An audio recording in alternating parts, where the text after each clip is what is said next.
Halo semuanya, ketemu lagi dengan aku. Kali ini aku akan mengajak kalian untuk melihat kemacetan di bagian selatan dari Kota Malang. Ini adalah edisi untuk melihat kemacetan di Kota Malang.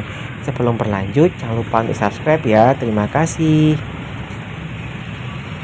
Video ini saya buat untuk mengetuk hati dari pejabat Kota Malang, terutama di Dinas Perhubungan, agar mereka bisa memecahkan solusi kemacetan yang terjadi di Kota Malang. Nah, kali ini aku berada di Jalan S. Supriyadi atau tepatnya di daerah Kepuh ya. Daerah ini merupakan pintu masuk di bagian selatan dari Kota Malang, dari arah Kota Blitar, Kota Kepanjen, Sumber Pucung, Pakai Saji, dan daerah lainnya. Kalau kita lihat di sini itu antrian kendaraan bermotor terutama roda 4 itu sangat panjang sekali ya. Bahkan ini itu antriannya ini sampai daerah namanya Kelayatan Gangga. Kalau dilihat di peta, jarak antara antriannya itu ya, panjang kendaraan yang macet di sini itu bisa sekitar 4 sampai 5 km ya. Jadi panjangnya sampai segitu. Alasannya adalah tidak ada jalan lain yang bisa dilalui di sini. Kalaupun ada, itu adalah jalan kampung atau gang-gang kecil. Itu tempat orang-orang yang sepeda motor ya, yang naik sepeda motor itu melintas.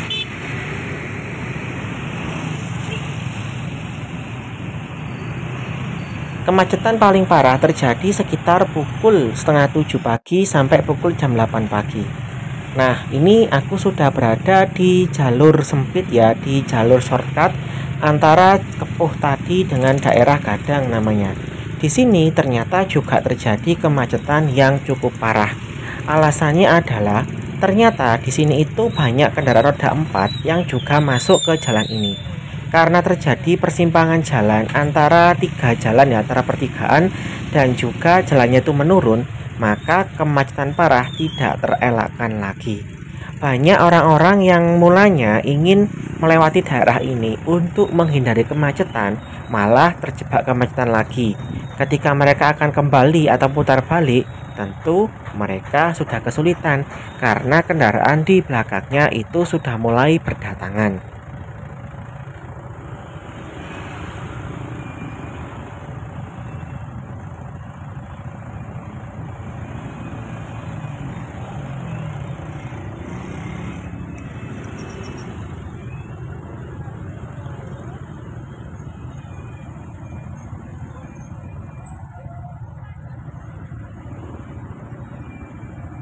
Padahal ya, beberapa tahun lalu daerah ini merupakan daerah yang cukup sepi.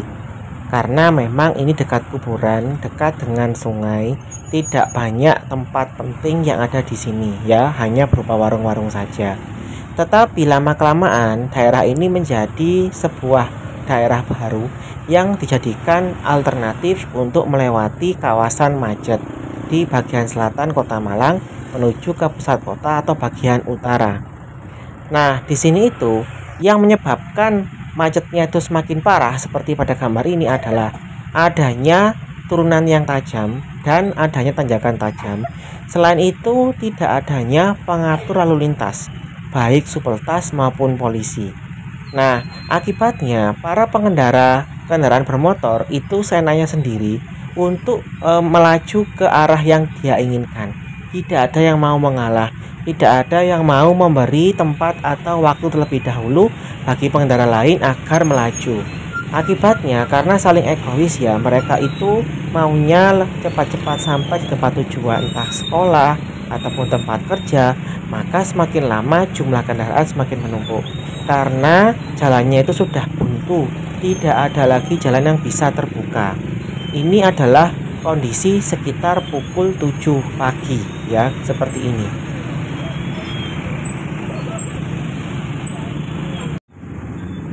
Terlihat pula beberapa kendaraan roda 4 yang juga tidak mau mengalah ya.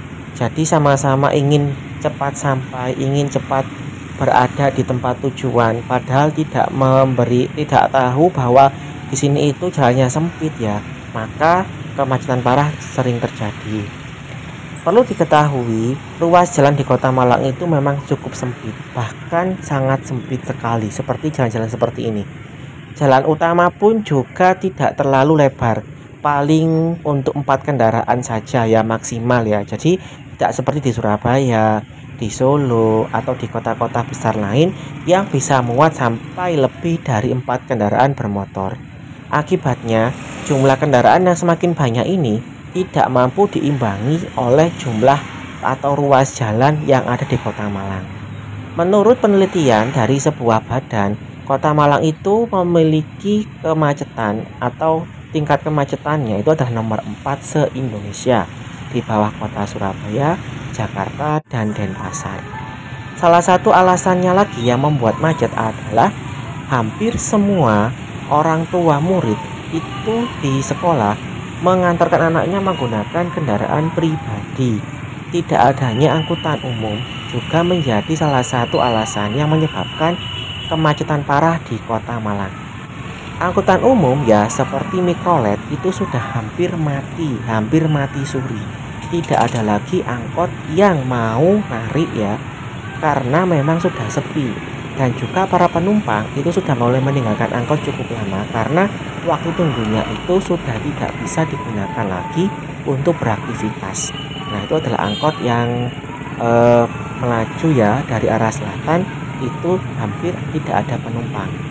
Nah, kalau kita lihat ini adalah para pengelaju dari arah selatan, dari arah Kota Blitar, kemudian ke Panjen, Pakai Saji, dan lain sebagainya dari Malang Selatan. Itu mulai berdatangan dari arah selatan ini. Ada banyak angkot yang hanya mengetem ya tanpa ada penumpang yang naik. Sementara ini adalah persimpangan di Kelihatan Gang 3 seperti yang saya utarakan sebelumnya. Ini adalah sumber kemacetan paling utama, paling parah dan belum bisa terpecahkan sampai saat ini.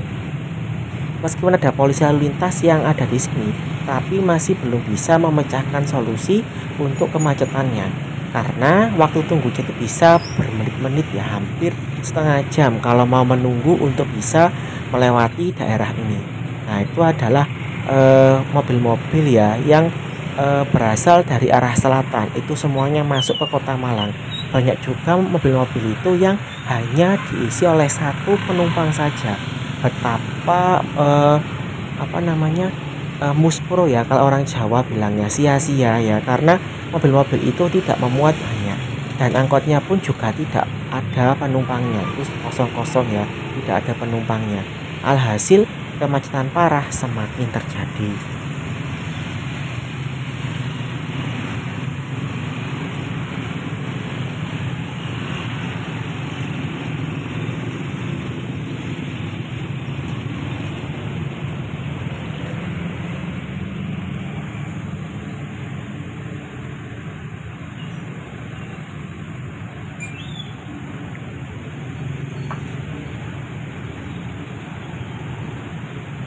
Penataan transportasi umum ya seperti mikrolet ini sudah menjadi hal wajib sebenarnya di Kota Malang.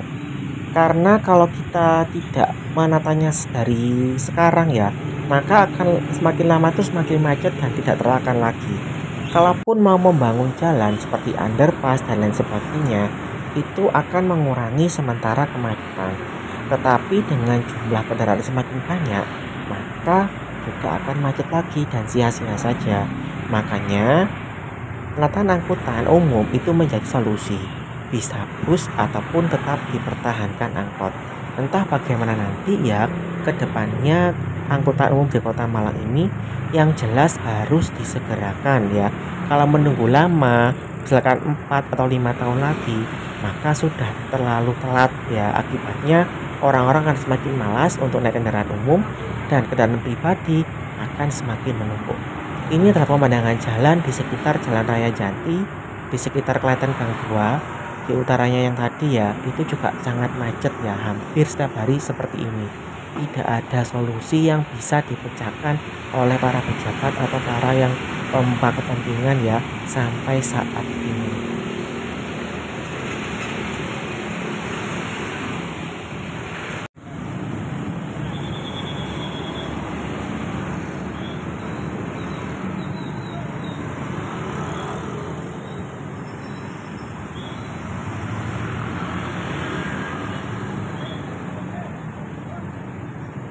Akibat kemacetan ini ya, orang-orang Malang ya, terutama yang asli Malang itu males jika keluar rumah jika tidak perlu.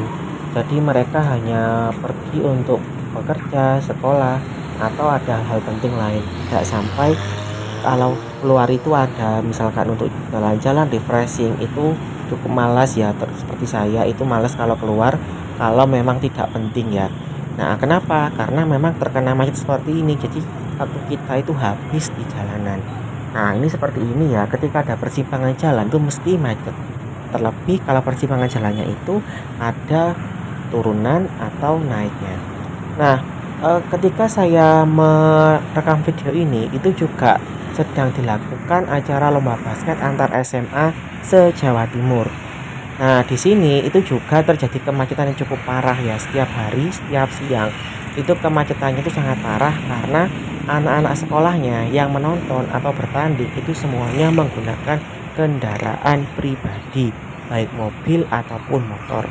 Maka ketika melihat pada Google Map, nah ini adalah gornya ya, Gor Bima Sakti yang sering macet ketika anak-anak basket itu tampil, maka tidak akan bisa lewat ya. Jadi saya mending itu di rumah saja. Oke, ini adalah persimpangan jalan ya menuju ke arah Merganlori ke tempat rumah saya. Nanti kapan-kapan saya akan mencoba untuk melihat kemacetan di Merganlori seberapa jauh dan juga kemacetan di Kota Malang yang lain kalau ada kesempatan. Oke, sekian dulu video dari saya. Semoga video ini bisa mencerahkan kalian. Kalau kalian mau jalan-jalan di Kota Malang, mau tidak mau kalian harus memiliki estimasi waktu perjalanan dan pastinya kalian harus memiliki kendaraan pribadi. Kalau mengandalkan angkutan umum tidak akan bisa, waktu kalian akan habis di jalanan Kota Malang. Sekian, sampai jumpa.